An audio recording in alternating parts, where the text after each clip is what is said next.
প্রত্যেক পার্লামেন্ট সেশনের পরেই আমি আমার ত্রিপুরার সমস্ত সাংবাদিক বন্ধুদের সঙ্গে মিলিত হই। আর যেটা আমার দায়িত্ব as a member of parliament, যে ওই সেশনে আমি ত্রিপুরা রাজ্যের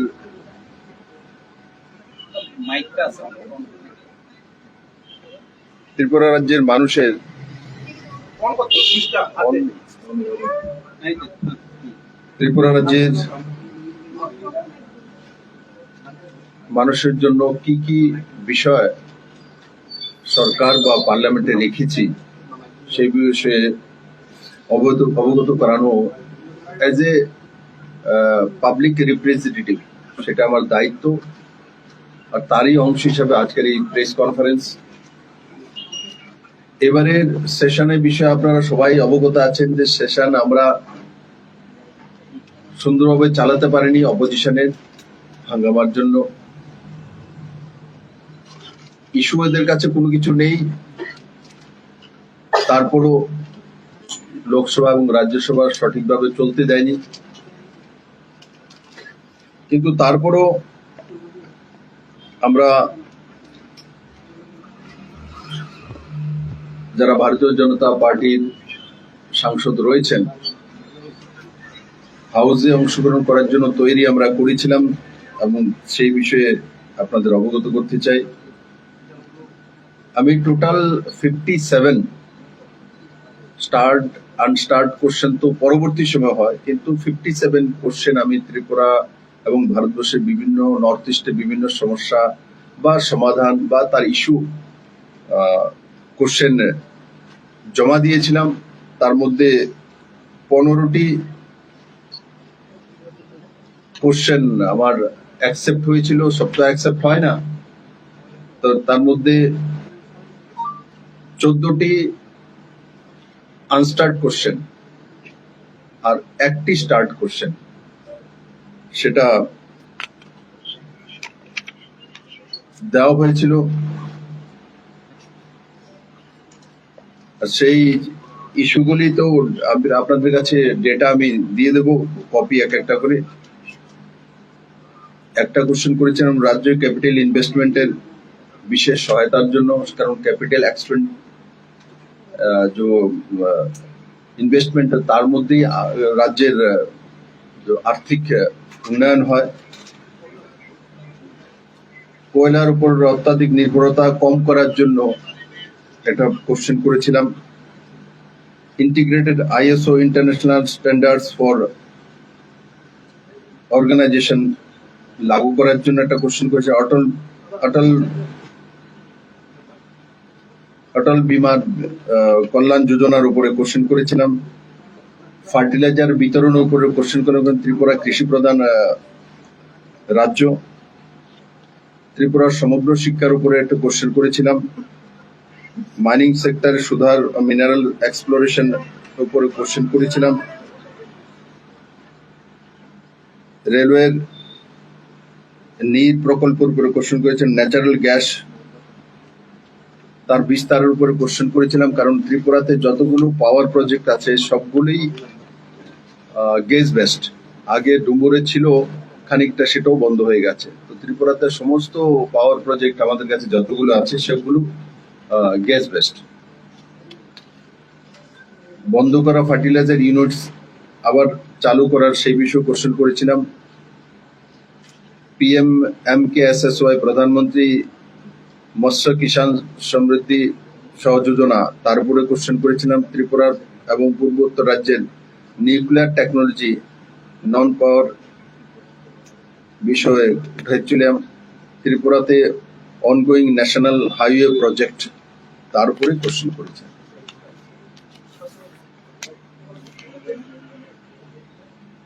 MP ল্যাডের বিষয়ে আমি রাজ্যসভা MP থাকাকালীন কম সময় ছিল আমার কাছে। 4 কোটি 43,29,552 টাকা রাজ্যসভার MP ল্যাডতে খরচা হয়েছিল। আর লোকসভা থেকে 11,33,63,234। কুল মিলিয়ে দুইটা মিলিয়ে 15,76,92,786 টাকা ব্যয় হয়েছে বিভিন্ন প্রকল্পে। সেটা যদি পার্সেন্টেজ দেখি, কমপ্লিটেশনের পার্সেন্টেজ 77.11%। রাজ্যসভা তো আমার 100% ছিল। তার সঙ্গে যেটা আমি 15,76,000 বললাম, 76 লক্ষ, তার সঙ্গে আরেকটা অ্যাড হবে যেটা এখনো আমি রিলিজ করে দিয়েছি, এখনো ইমপ্লিমেন্টেশন হয়নি। সেটা আরো 90,606,875 টাকার একটা প্রজেক্ট আমি মঞ্জুরি দিয়েছি।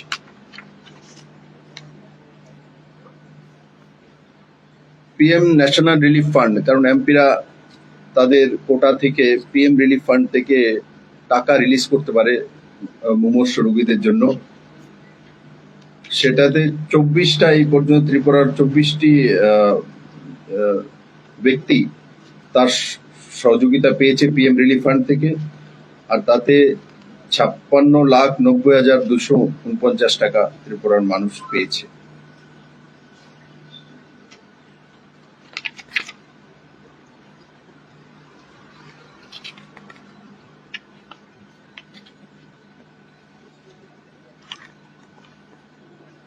ন্যাশনাল হাইওয়ের বিষয়ে বিশেষ করে যেটা অত্যন্ত তাৎপর্যপূর্ণ,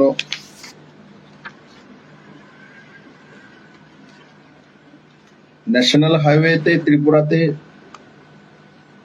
প্রায় 22,000 কোটি টাকার উপরে কেন্দ্র সরকার ত্রিপুরা সরকারকে দিয়ে এখানে ন্যাশনাল হাইওয়ে NHIDCL কাজ করেছে। কিন্তু 2024-এর বন্যার পর আর যারা এই কাজগুলি টেন্ডার পেয়েছিল এরা সঠিকভাবে না করার কারণে ত্রিপুরার ম্যাক্সিমাম ন্যাশনাল হাইওয়ের অবস্থা খারাপ। সেই বিষয়ে মাননীয় মুখ্যমন্ত্রী ডক্টর মানিক শাহ মহোদয়ও নীতিন গাডকারি যে কনসার্ন মিনিস্টার রয়েছেন ওনার সঙ্গে পুরো টিম নিয়ে দেখা করেছিলেন, এবং পরবর্তী সময়ে আমি কন্টিনিউয়াস মন্ত্রীর সঙ্গে এবং অফিসারদের সঙ্গে বসে তা ফলো আপ করেছি। তার মধ্যে কিছু অ্যাকশন হয়েছে, কিছু রাস্তা যেই কন্ট্রাক্টর পেয়েছে তাকে দিয়ে করানোর দায়িত্ব দেওয়া হয়েছে। বাকি 3-4টা প্যাচ রয়েছে যেটা খোয়াই কৈলাস শহর হয়ে যেটা কমলপুর হয়ে যায় সেই রুটটার, সেটা নতুন কন্ট্রাক্টরকেই দেওয়া হয়েছে। কিছু টেন্ডার হয়ে গেছে, আর সেটা ইমার্জেন্সি হিসাবে কাজগুলিকে NHIDCL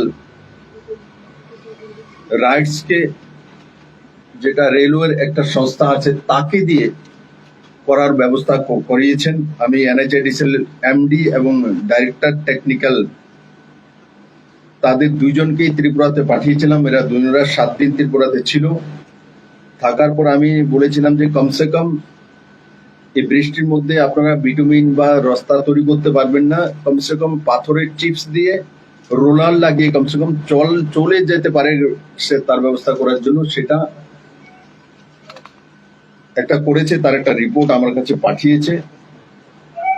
বাকি আরেকজন শিলচর থেকে একজন কন্ট্রাক্টরকে লাগিয়ে এখানে কাজ করার জন্য নতুন ভাবে ওনারা অ্যাড করেছেন, তার জন্য এক্সট্রা পয়সা দিয়েছেন। কারণ কি, যারা এখানে কন্ট্রাক্টর কাজগুলি করছিল এরা ফান্ডের কারণে করতে পারছে না, বিভিন্ন বাহানাবাজি করছিল, আর সেই কারণে তাদেরকে 1-2 জনকে ব্ল্যাকলিস্টও করা হয়েছে, আর নতুন করেও কাজ দেওয়া হয়েছে।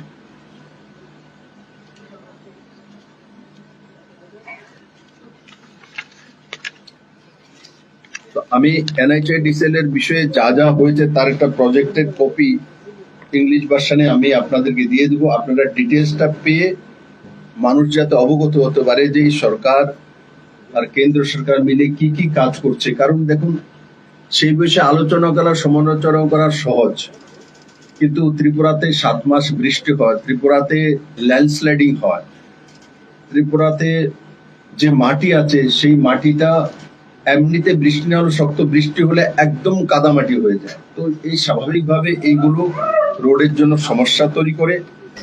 কিন্তু তবু আমি বলবো NHIDCL যেই কাজগুলো দিয়েছিল যে কন্ট্রাক্টরদেরকে, তাদেরকে ঠিকভাবে যদি NHIDCL ফলো আপ করতেন তাহলে হয়তোবা আজকের যে স্থিতি সেটা হতো না।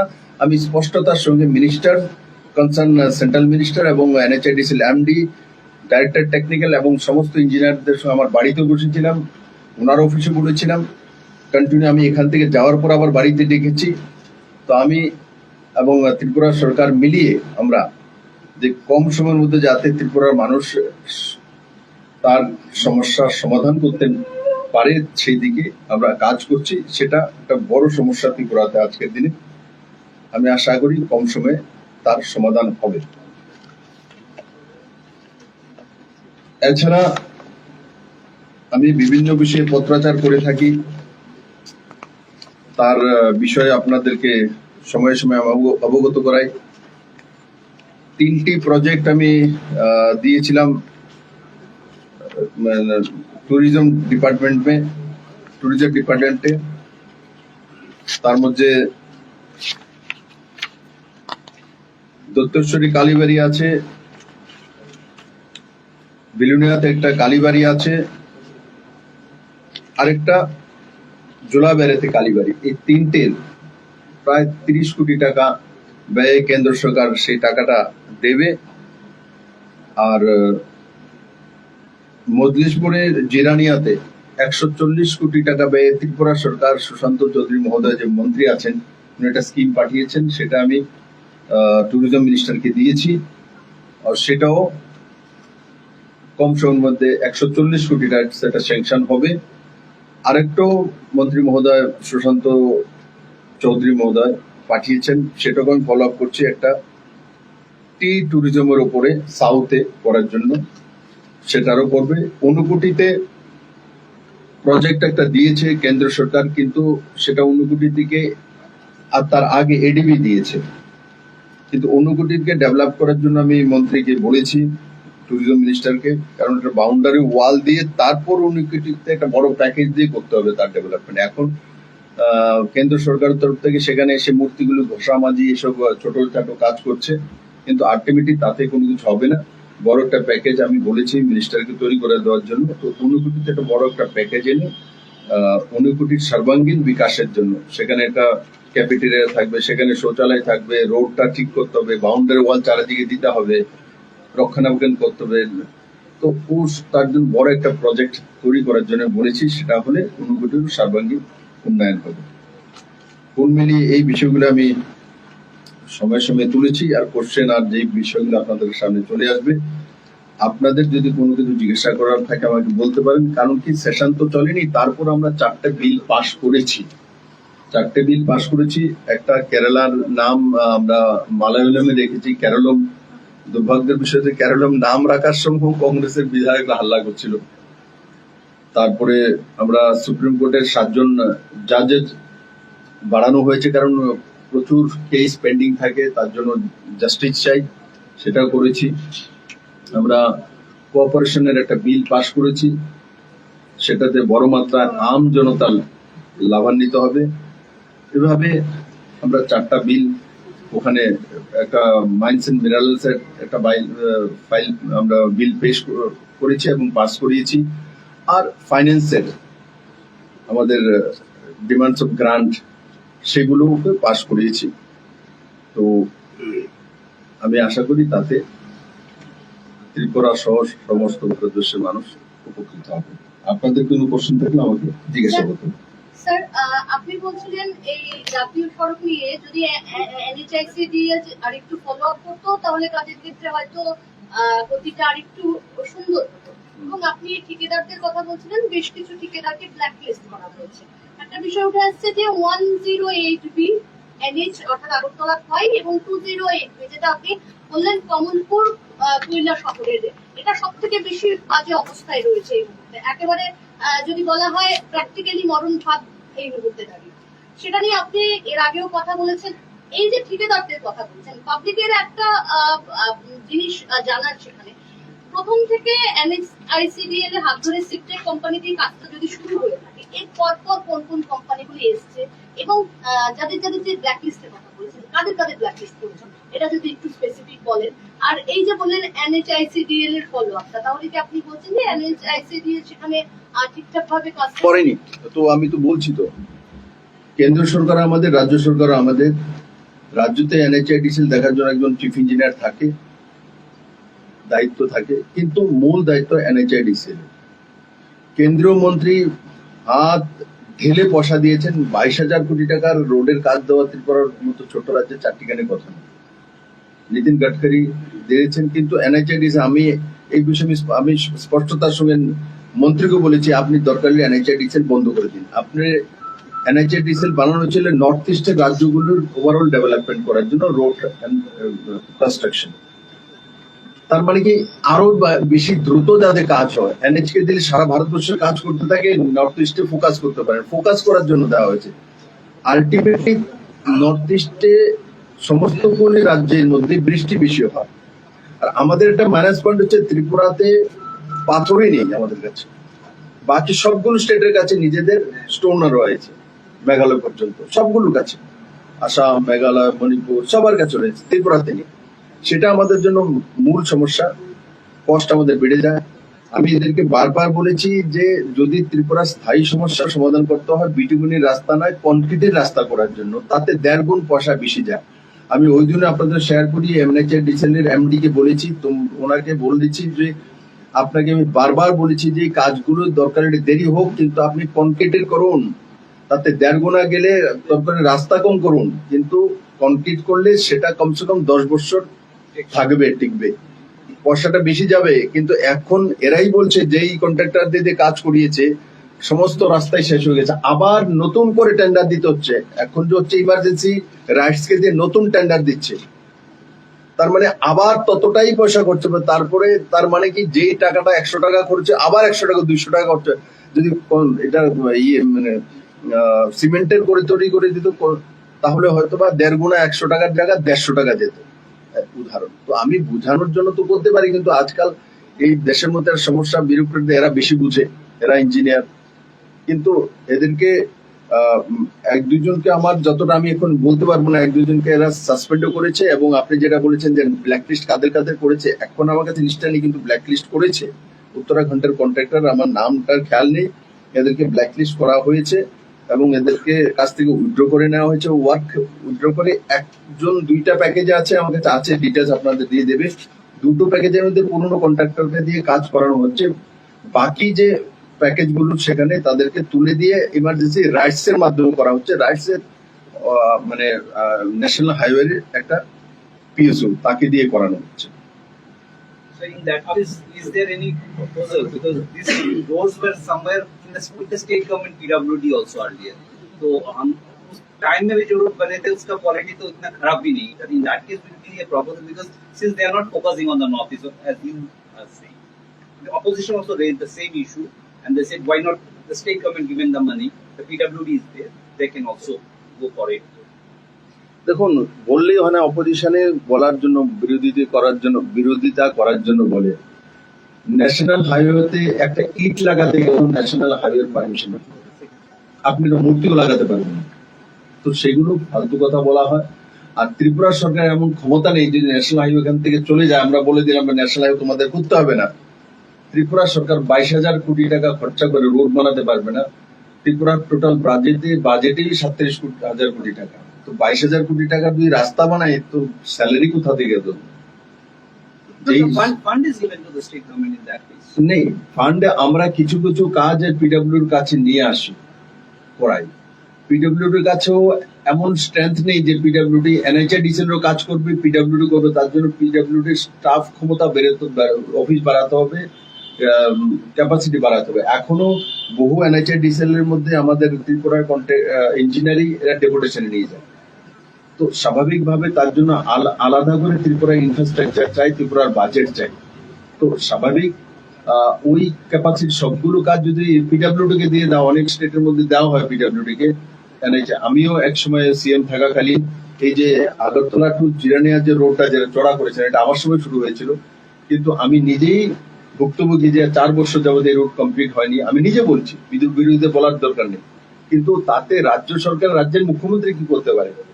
কারণ কি, এই কাজগুলো দেওয়ার সময় আমি পিডব্লিউডিতে একবার নিয়ে এসেছিলাম, নিতিন গাডকারি জি বলে, তারপর সেটা যে কোনো কারণে আবার এনএচএডিসিএল কে হ্যান্ড ওভার করে দেওয়া হয়েছে।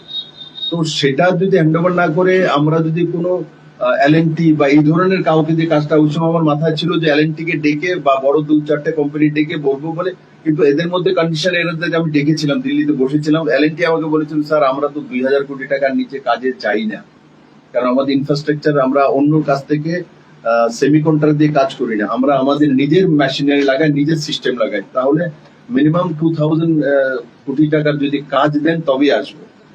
তো স্বাভাবিকভাবে আমি কথাবার্তা বলেছিলাম, বলার পরে আমি চলে যাওয়ার পরে সেটা কি হয়েছে না হয়েছে আলাদা বিষয়, সবটা তো ফলো করতে পারি না, কিন্তু ওভারঅল কাজগুলি হয়েছে, ভালো খারাপ যাই হয়েছে আপনাদের সামনে, সেটা ঠিক করা আমাদের দায়িত্ব। তার জন্য দায়িত্ব এটা ঠিক পাক্কা, ডক্টর মানিক সাহা, বিপ্লব দেব, আমরা আছি, এই রাস্তাগুলো ঠিক করে দেব।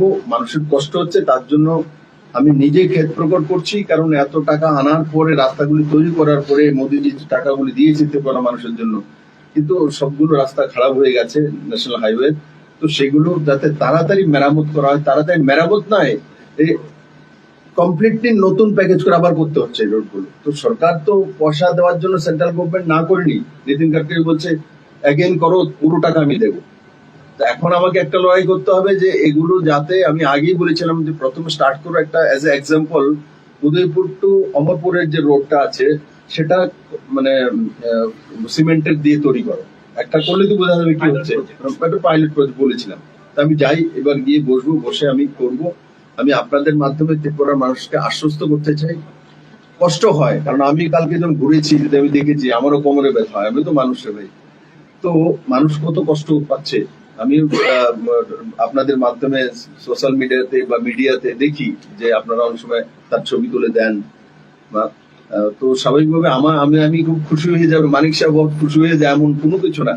আমাদের মধ্যে দুঃখ, কারণ এত টাকা যে এনেছে তার কষ্টটা বেশি হয়, কারণ লড়াইটা করে আনতো। এইভাবে কেউ যদি ভাবে 22,000 কোটি টাকার কাজ এভাবেই উলুধ্বনি দিয়ে দিয়েছে, এমন না, তেমন না, অনেক কষ্ট করে আনতে, অনেক লড়াই ঝগড়া করতে হয়। তো যেটা হয়েছে সেটা যাতে তাড়াতাড়ি হয়, বৃষ্টির যে সিজনটা আছে, আমি আশা করি যে খুব কম সময়ের মধ্যে রোডগুলো ঠিক করার ব্যবস্থা এনএচআইডিসি করবে। যেসব এজেন্সি বা যারা এই কাজটি গাফিলতি করেছে তাদের এগেইনস্টে লিগ্যাল স্টেপ নেওয়ার ব্যাপারে আপনার কি? দেখুন, লিগ্যাল স্টেপ তো আর এমনিতে স্টেট গভর্নমেন্ট লিখে দেবে, লিগ্যাল স্টেপ তো নেবে সেন্ট্রাল গভর্নমেন্ট। আমি সেগুলো বলে দিয়েছি, এরা ব্ল্যাক লিস্ট করা তো লিগ্যাল নিচ্ছেই, এদের উপরে এদের যে আর্নেস্ট মানি টানি সব ফরফিটেড করে রেখেছে, আমি জানি এদের পড়েছে। তো স্বাভাবিকভাবে মানে আর্নেস্ট মানি ফরফিটেড করে দেওয়া, তারপর ব্ল্যাক লিস্ট করে দেওয়া, এদের বিল আটকিয়ে রেখেছে। তো এটাই পানিশমেন্ট তো দেবে না, কিন্তু ওই পানিশমেন্ট দেওয়াটা বড় কথা না, বড় কথা হলো ত্রিপুরার মানুষ সাফার করছে, সেটা হচ্ছে বড় কথা। পানিশমেন্ট দিয়ে খুশি হয়ে যাবো বিপ্লব দেব, এই ধরনের মানুষ না।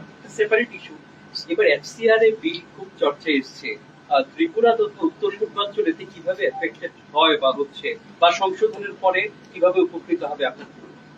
এফসিআর এর বিষয়ে আমি একটা কথা বলি, এফসিআর বিলটা কি যারা অপোজিশন করছে তারা পড়েছে, দেখেছে?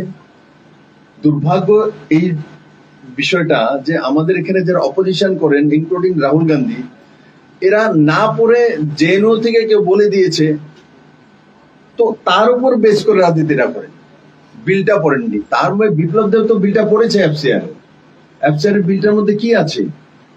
তাতে তো ভাই, আমি যদি নিজে একটা বাড়ি করি, আমার ছেলে যদি হঠাৎ করে দেখলাম যে টাকা নিয়ে এসে, আমিও তো জিজ্ঞাসা করি টাকা কোথা থেকে নিয়েছিস, কোথায় পেলি? ভালো বাবা হলে তো সেটা জিজ্ঞাসা করে, মা হলে জিজ্ঞাসা কর, সোর্স তো জিজ্ঞাসা করবে না, সোর্স জিজ্ঞাসা করতে পারবো না।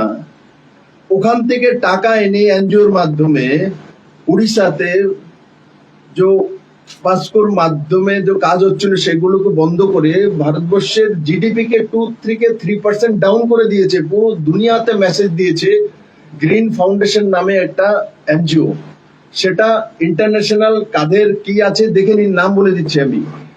এরা এমন ভাবে বদনাম করেছে ভারতবর্ষের, তখন আমাদের সরকারও ছিল না, ইউপিএ গভর্নমেন্ট ছিল, এই কমিউনিস্টের এই লোকগুলো পেছনে ছিল সবগুলো। ভারতবর্ষের যতগুলো এই ধরনের আন্দোলন হয়েছে সবগুলো পিছনে কমিউনিস্টের লোক থাকে, আর পেছনে ইন্টারন্যাশনাল চক্র। পরে আমাদের জিডিপি ডাউন করে দিয়েছিল 2 থেকে 3%। ভারতবর্ষের জিডিপি ডাউন করে ঠিকানে কোথায়? কারণ কি, কেউ তখন আমাদের এখানে আসতো না, আরে এখানে যারা যাওয়া যাবে, এখানে তো স্ট্রাইক টুইক করে সব বন্ধ করে দিয়েছে। তো এমন কাশ্মীরে যে পাথর ছোড়া হতো, এই করা হতো, তার পিছনে কে আছে? যারা কাশ্মীরকে পাকিস্তানকে দিয়ে দাও, অরুন্ধতী রয়, বুকলিকে তাকে পুরস্কার দেওয়া হয়, এরাই তো ছিল। তো এই যে এফসিআর এর বিষয়ে কি হচ্ছে? এফসিআর এর বিষয়ে বাইরে থেকে ফান্ডিং আপনি আনবেন, কোনো আপত্তি নেই, আনবেন, তো সেটা সরকারকে জানাতে হবে, জানতে হবে।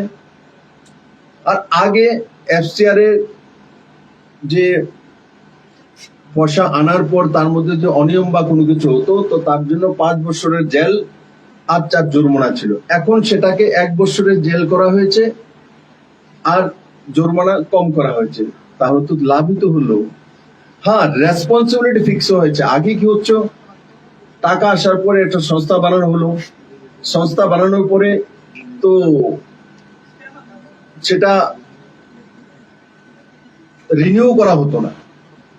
আপনি নিয়ে এসে বাড়ির মধ্যে আপনি এখানে উগ্রবাদী কাজ চালাচ্ছেন আর রিনিউ করছেন না।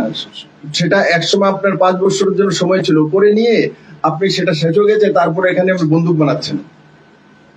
আর তার এটা কি হচ্ছে কি না করছে সরকারকে জানকারি দেবেন না। এখন কি হচ্ছে, যদি রিনিউ না করেন সেটা সরকারি সম্পত্তি হয়ে যাবে। রিনিউ করতে আপনার আপত্তি কি? যেমন উদাহরণ, রাজীব গান্ধী ফাউন্ডেশনে চাইনিজ এমবেসি থেকে হোয়াইট মানিতে 1,25,00,000 টাকা দেওয়া হয়েছে তৎকালীন সময়। তো রাজীব গান্ধী ফাউন্ডেশনটা কার? সোনিয়া গান্ধী, তার মধ্যে রাহুল গান্ধী, কংগ্রেসের তাবর নেতা। তো তার মধ্যে চাইনিজ এমবেসি এত দানবীর হয়ে গেল, ডাইরেক্ট তার মধ্যে 1,25,00,000 টাকা দিয়ে দিল। তারপরে ছিল আরো মহা বিপদ, এই এনজিওর মাধ্যমে, এই সংস্থার মধ্যে যারা পদাধিকারী, তাদের উপরে কোনো কানুনি ব্যবস্থা নেওয়া যাবে না, তারা সব ষষ্ঠীর জামাই। আপনি প্রেসিডেন্টের উপর করতে পারবেন না, পদাধিকারীর উপর করতে পারবেন না, কার উপরে করতে পারবেন? সাধারণ মেম্বারের উপরে। কেন?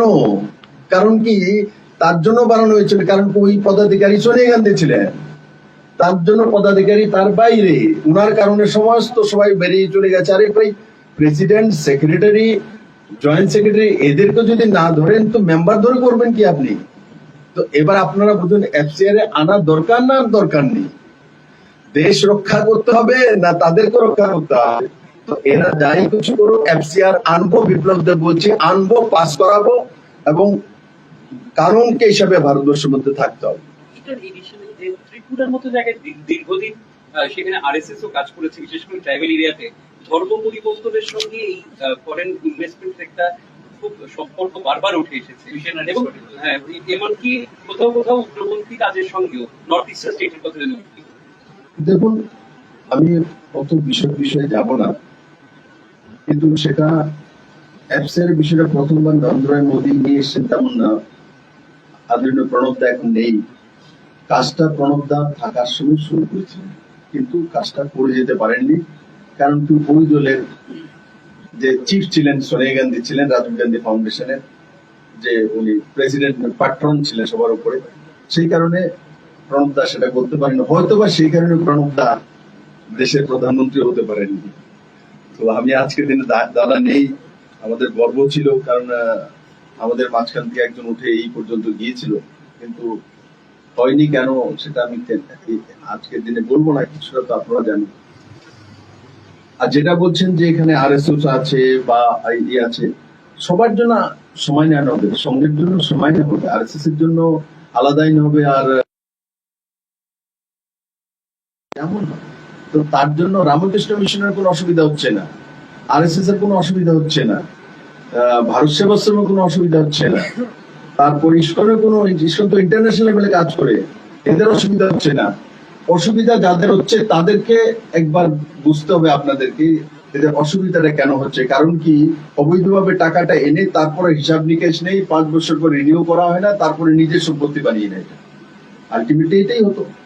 তো অবৈধ সম্পত্তি বানিয়ে সেটা বিক্রি করেও দিত, বিক্রি করে দেশ বিরোধী কার্যকলাপে লিপ্ত হতো। তার বহু উদাহরণ রয়েছে, একটা না বহু উদাহরণ রয়েছে। আমি তো একটা উদাহরণ, কাশ্মীরের যে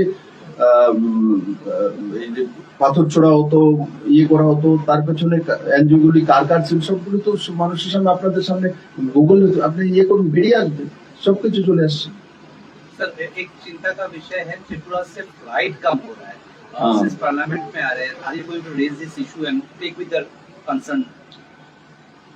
এটা আমি দেখেছি যে অ্যাকচুয়ালি কি এটা তো প্রাইভেটাইজেশন হয়ে গেছে এখন, তো এরা নিজের মধ্যে প্যাসেঞ্জারের উপরে নির্ভর করে এরা আপ ডাউন করতে থাকে, যে এই সিজন আমাদের সিজনটা, এই সিজনে কম লোক যায় তার জন্য এরা উঠিয়ে নেয়।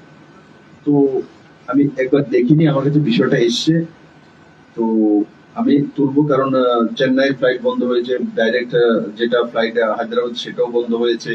আচ্ছা, আমার কাছে খবর, আমি সবগুলো লিখে একবার দেবো, আর আমি একটা মিটিংও করবো, আমি তো চেয়ারম্যান আছি, একটা মিটিং আমি নেবো, নেওয়ার পরে তখন বিষয়গুলো আসবে।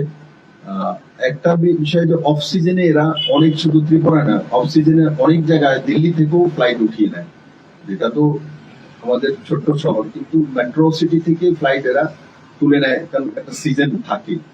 তো হয়তো আমাদের মনে হয় যে না ভাই সবসময় মানুষজন থাকে, একটা সিজন থাকে, কিন্তু তারপরেও কেন উঠিয়েছে এটা নিশ্চিত এক্সকিউজ জনতার সামনে আসা উচিত, সেটা করবো।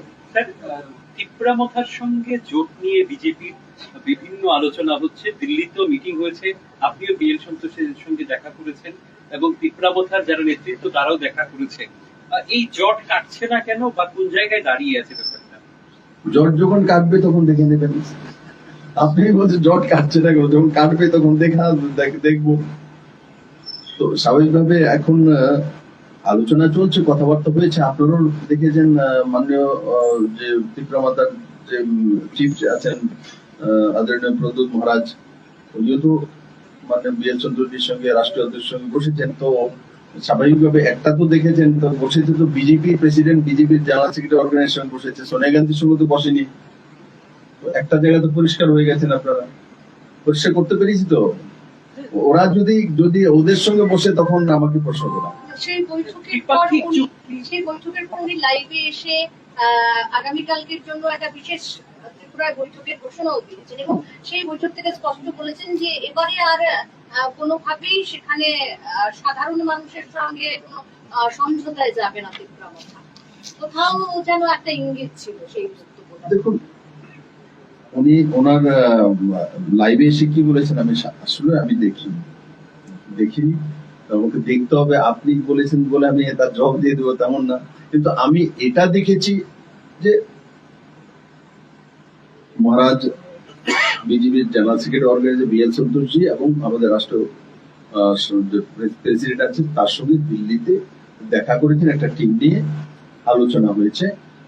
অর্থাৎ আলোচনার রেজাল্ট কি সেটা তো ইন ফিউচার বলবো।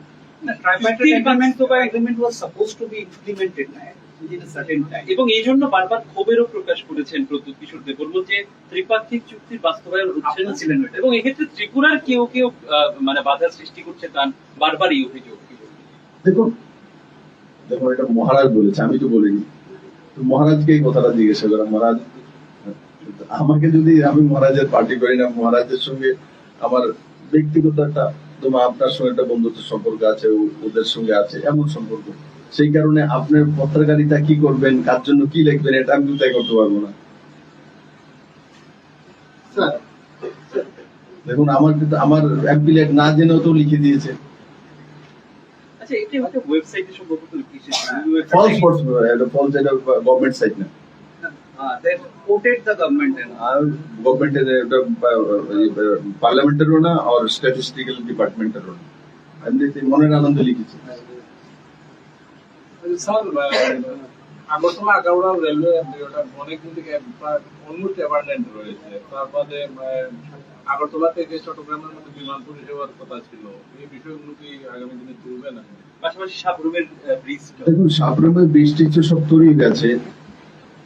আমার মনে হয় আপনারা শঙ্করবাবুকে জিজ্ঞাসা করলে আরো বেশি খবর পাবে সাবরুমের। আমি সাউথে গিয়েছিলাম, শঙ্করকে জিজ্ঞাসা করেছিলাম শঙ্করবাবুকে। ওইদিকে মিটিং একটা হয়েছে, রোড আমরা যেটা 400, 450, 500 কোটি টাকা দিয়েছিলাম রামনগর থেকে চিটাগাং বন্দরগাঁও পর্যন্ত রামনগর রামগড়, তো রোড হয়ে গেছে, কমপ্লিট হয়ে গেছে। কারণ সিঙ্গেল রোড ছিল, সেটা ভারত সরকার টাকা দিয়েছে। এখানেও হয়ে গেছে, ব্রিজ তো আমি থাকার সময় কমপ্লিট হয়ে গেছে।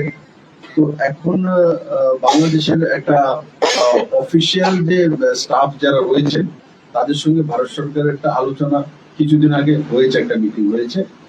তো আমি তো চাই যে খুব কম সময়ের মধ্যে রাস্তাটা খুলে দিলে ত্রিপুরার মানুষের আর্থিক উপার্জনটা বাড়বে, ত্রিপুরার মানুষের রোজগার পাবে। সেটার জন্যই তো সেটা করা হয়েছিল। বাংলাদেশের মাঝখানে একটা রাজনৈতিক পরিবর্তন, রাজনৈতিক স্থিতি পরিবর্তন হয়েছে, তার কারণে দেরি হয়ে গেছে। আশা করি সেটা যদি বাংলাদেশ সরকার কম সময়ের মধ্যে করে, তাতে সবচেয়ে বেশি লাভবান কেউ যদি হবে সেটা বাংলাদেশ সরকার হবে। এটাই অনেক সময় ওখানে কিছু কিছু মৌলবাদী সংস্থান আছে, সেগুলো বোঝানোর চেষ্টা করে, তাতে ভারতের লাভ না। ভারতের কি লাভ হবে? ভারতের ঠিক আছে জিনিসপত্র এখনো তো আসে, আমরা তো আসি, আমাদের অভ্যস্ত হয়ে গেছি। তো আমাদের ওখানে আসামাগরতলা রোড দিয়ে দূর থেকে আসে, তো আমরা বড় হয়েছি, বিপ্লব তো খেয়ে দিয়ে ডাল চাল খেয়ে বড় হয়েছে। তো এই কারণে এই দিক দিয়ে রাস্তাটা হলে বিপ্লবটা 6 ফুট 3 ইঞ্চির প্রথমে 8 ফুট হয়ে যাবে তেমন না। তো এগুলো তাদেরকে বোঝানো উচিত। তাতে সবচেয়ে বেশি আমি পুরো স্টাডি করেছি সব হিসেবে শেখ হাসিনা যে মিনিস্টার প্রাইম মিনিস্টার থাকাকালীন ম্যাডামকে আমি দেখিয়েছিলাম, উনিও জানেন। তাতে বাংলাদেশ লাভান্বিত বেশি আমাদের চেয়ে, কারণ রেভিনিউ পাবে বড় মাত্রায়। আর তার মধ্যে চুক্তির মধ্যে এমন আছে যে গুডস গুলো আসবে তাদের ট্রাক দিয়ে, তাদের ট্রান্সপোর্টেশন দিয়ে আসবে, তো ওটার লাভও বাংলাদেশই পাবে। এর মধ্যে একটা কন্ডিশন রেখে দিয়েছে, আমাদের ট্রান্সপোর্টেশন করা যাবে না, এবং তার মধ্যে এক্সট্রা টাকাও রেখে দিয়েছে, পার কিলোমিটার এত টাকা বেশি। তার জন্য তারপরও আমরা মেনে নিচ্ছি, চলো ভাই চালু করো। তো সেইভাবে এটা চালু হলে বাংলাদেশ তো লাভান্বিত হবেই, স্বাভাবিকভাবে ত্রিপুরা করিডোর হলে আমরা ত্রিপুরার মানুষ উপকৃত হব। ত্রিপুরাতে বন্দে ভারতের ব্যাপারে কোনো রকমের কিসের বন্দে ভারত? বন্দে ভারত ট্রেন, দেখো আমি তো আর রেলমন্ত্রী নই, কিন্তু ত্রিপুরাতে যাই রেল এসছে, যতটাই এসছে, এই ভারতীয় জনতা পার্টি, নরেন্দ্র মোদী, মানিক শাহ, বিপ্লব দেবের কারণে এসছে। ওদের কারণে একটা ট্রেন এরা নাম দিচ্ছিল, ওই north east sorry Tripura Sundari যে এক্সপ্রেস, সেটা একটা এক্সপ্রেস ট্রেন কমিউনিস্ট থাকাকালীন শুরু হয়েছিল, সেটাও এনেছিলাম ইনডাইরেক্টলি আমি আর সুনীল দেব ধরেছিলাম। ওদের হারানো হয়নি। ওরা তো নামই মানে কার্ল মার্কসের নামে নামকরণ করতে চাইছিল। তো আমি গিয়ে এটার নামকরণ, তখন সুরেশ প্রভু মন্ত্রী ছিলেন, 2 দিনের মধ্যে নাম চেঞ্জ করে ত্রিপুরা সুন্দরী এক্সপ্রেস নাম দিয়ে এনে ত্রিপুরার নামটা, কমসে কম ট্রেনটা যখন যাবে আমার ত্রিপুরার নামটা তো জানো, সেই উদ্দেশ্যে রাখা। ধার্মিক উদ্দেশ্য বিপ্লব রেখেছে এমন নয়, ত্রিপুরার নামটা জানো, ত্রিপুরেশ্বর মন্দিরটাকে চেনো, তাতে মানুষ আসবে যাবে, দর্শনার্থী আসবে, তখন ত্রিপুরার মানুষের একটা রোজগারও হয়, তার মধ্যে স্পিরিচুয়াল ট্যুরিজম। একটা ছোট্ট issue, when communal politics in Tripura is also there a section at triangle. একটা সিএম স্যারের একটা কথা নিয়ে বারবার বলছে যে সিএম স্যার বলেছেন যে due to the partition, the part of Tripura, Chakra Rusnabad, যেখান থেকে টাকাটা আসতো, ট্যাক্স আসতো, that has gone to present Bangladesh by East Pakistan. So the people, those who have moved from that part, they should be considered as internal displaced people, not as a refugee. Do you subscribe this? দেখুন সেই বিষয়ে, দেখুন যত বেশি আপনি পেছনের দিকে যাবেন, পেছন থেকে শিক্ষা নিতে হয়, আগের দিকে চলে যেতে হয়। বারবার আমি পেছনে চলে যাব তো নিজের স্বভাবটাও তেমন হয়ে যাবে। আমি পেছন ইতিহাস থেকে শিক্ষা নেওয়া, আমি তো মহারানী বিভূদেবী, যিনি আমাদের মহারানী আছেন, মহারাজ প্রদ্যুৎ কিশোর মানিকের মা, উনি দেখেছে আমাকে ভাষণের মধ্যে, ওখানে আমি যখন সিএম ছিলাম, জামাতে আমাদেরকে একটা জায়গা এখানে দেওয়া হয়েছিল, পুকুরটা যে ছিল ওখানে একটা জায়গা মহারানীও দিয়েছে, মহারাজরাই দিয়েছে তাদেরকে, রানী পুকুরের কাছে। ওখানে ভাষণ দেওয়ার সময় মহারানী বলেছে, ভাষণটা দেখে মহারানী বলেছে যে তো আমার শ্বশুরের সব ছিল, আমরা 40,000 টাকার দিকে চিটাগাংকে কিনেছি, আমরা এত হাজার টাকার দিকে ব্রাহ্মণবাড়িয়া তারপর দিয়ে আমরা নিয়েছি। তো সমস্তটাই মহারাজের যে লাইব্রেরি এখন যে ঘটনা হয়েছে তখন সেগুলো পুড়িয়ে শেষ করেছে। বীর বিক্রম লাইব্রেরি কুমিল্লাতে ছিল। তো স্বাভাবিকভাবে এগুলো তো ইতিহাস, এটা তো মিথ্যা নয়। তো মহারাজের যে ছোট্ট ত্রিপুরা নয়, ত্রিপুরার কমসে কম 7-8 গুণা বড় ত্রিপুরা রাজ্য ছিল। তো সেটা কোনো অসত্য নয়, সত্য কথা। ত্রিপুরার রাজা বড় রাজ্যের অধিকারী ছিল। ত্রিপুরার ডাইনেস্টি ভারতবর্ষের 5টার ওল্ডেস্ট ডাইনেস্টির মধ্যে একটা ডাইনেস্টি। তো তার জন্য আমরা গর্বও করি যে আমাদের রাজ্যের যে রাজা সেটা 5টা পুরনো রাজার মধ্যে একটা, এত পুরনো ডাইনেস্টি। তো আমাদের রাজ্যটা অনেক বড় ছিল। তো এখনকার কে কি বলছে তাতে কোনো আসে যায় না। দিস ইজ ফ্যাক্ট যে বাংলাদেশের বড় একটা অংশ এখনো তো মহারাজ বলেছেন। মাঝখানে যখন কেয়ারটেকার ওখানে যে প্রধানমন্ত্রী বা প্রেসিডেন্ট ছিলেন ইউনিস, ওই সময় তো মহারাজ প্রদ্যুৎ কিশোর মানিককেই বলেছিলেন, বলে এই তো উনি একটা ইন্টারভিউ দিয়েছিলেন, তার মধ্যে উনি বলেছেন যে এটা তো আমাদেরই ছিল। আমরা চিকেন নেক বলছো, ধমকি দিয়ে চিকেন নেক নিয়ে যাবো, নর্থ ইস্ট নিয়ে যাবো, তখন মহারাজ বলেন সিলেট দিয়ে নিয়ে এসব তো আমাদের। তো আমি বলছি মহারাজও তো ইতিহাসটা জানে, মহারাজ বুদ্ধি তো বলেছে এগুলো আমাদের ছিল। নতুন কোনো কথা নেই যে যারা এগুলো বলে এমনিতেই মনের আনন্দে বলে, কিন্তু ফ্যাক্ট সঠিক যে আমাদের ত্রিপুরা বহু বড় ছিল। এবং সেটার মধ্যেই কুমিল্লাতে তো আমার বাবা কুমিল্লাতে থাকতেন। তো আমাদের কাছে জমিন যে দালাল দলিল ছিল, মহারাজাদের দলিল ছিল ত্রিপুরা কুমিল্লাতে, খাজানার দলিল তো মহারাজদেরই ছিল। এটা এরিয়া তো মহারাজদেরই ছিল। বোঝাতে সক্ষম হয়েছি তো?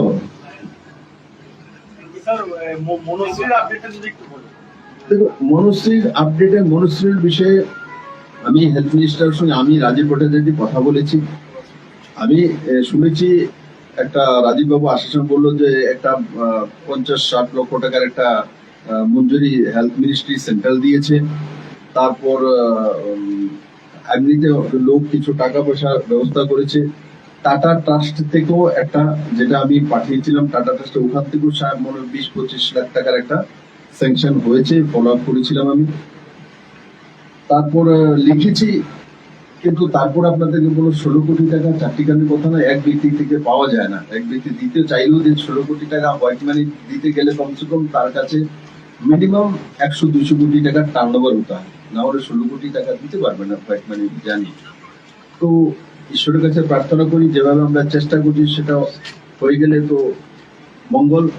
আমি আপনাদের মতোই ওনাদের শুভাকাঙ্ক্ষী, আমরা যতটুকু করার চেষ্টা করছি। Sir, one last question.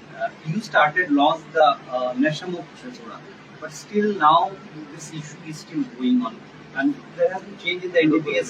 NDPS में भी आपने change लाए हैं। अभी तक ये कहाँ पे ये main issue क्या है? What is the problem?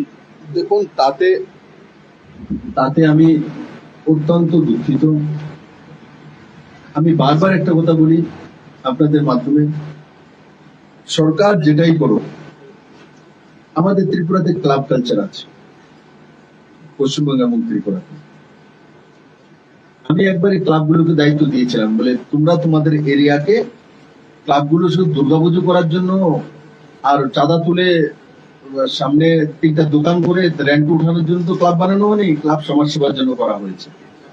তো ক্লাবগুলো যদি দায়িত্ব নিয়ে নেয়, সবগুলো ক্লাবের মধ্যে সেক্রেটারি আছে, প্রেসিডেন্ট আছে, বডি আছে, এবং এদের সবগুলো ক্লাব মিলিয়ে আলাদা আলাদা গ্রুপও করা আছে। এরা দায়িত্ব নেওয়া উচিত নিজের নিজের এরিয়ার মধ্যে, যাতে ড্রাগস কেউ ইউজ না করে, না বিক্রি করতে পারে। ক্লাবগুলো যদি নেমে যায় রাস্তাতে, ছেলে মেয়েরা, আমাদের যে মানে ইনোসেন্ট বাচ্চারা ড্রাগস নিয়ে নিচ্ছে, সেখান থেকে বাঁচার সুযোগ হবে। সরকার যেটা করছে, সরকারকে আরো বেশি তার মধ্যে কাজ করা উচিত। সরকার করছে, মাননীয় মুখ্যমন্ত্রীজি নিজে রয়েছেন, হোম মিনিস্টার করছেন। কিন্তু আমি আপনাদের মাধ্যমে বারবার বলি, আমি তো ত্রিপুরার ছেলে, আমি জানি ক্লাবের একটা প্রভাব নিজের এরিয়ার মধ্যে থাকে। কার জমি বিক্রি হয়েছে সেটা খোঁজ না করে, কার বাড়িতে নেশার ট্যাবলেট নিচ্ছে সেটা যদি খোঁজ করে, তো ক্লাবগুলির জন্য ভালো, সমাজের জন্য ভালো, আর ক্লাবগুলির প্রতি মানুষের মানসিকতাও পরিবর্তন হবে। আমি আপনাদের মাধ্যমে ক্লাবের সমস্ত ক্লাবের সেক্রেটারিদের প্রেসিডেন্টকে অনুরোধ করছি, কে বললো মুখ্যমন্ত্রী বলেছে, এমপি বলেছে, সেখানে না গিয়ে নিজে করো না ভাই। নিজের ছেলেটা যখন ইয়াবা ট্যাবলেট নেবে তখন টের পাবে। তার জন্য অন্যের ছেলে হয়েছে তার জন্য আপনার দায়িত্ব নেই এমন নয়। আজকে অন্য ছেলে নিচ্ছে, কালকে আপনার ছেলে নেবে।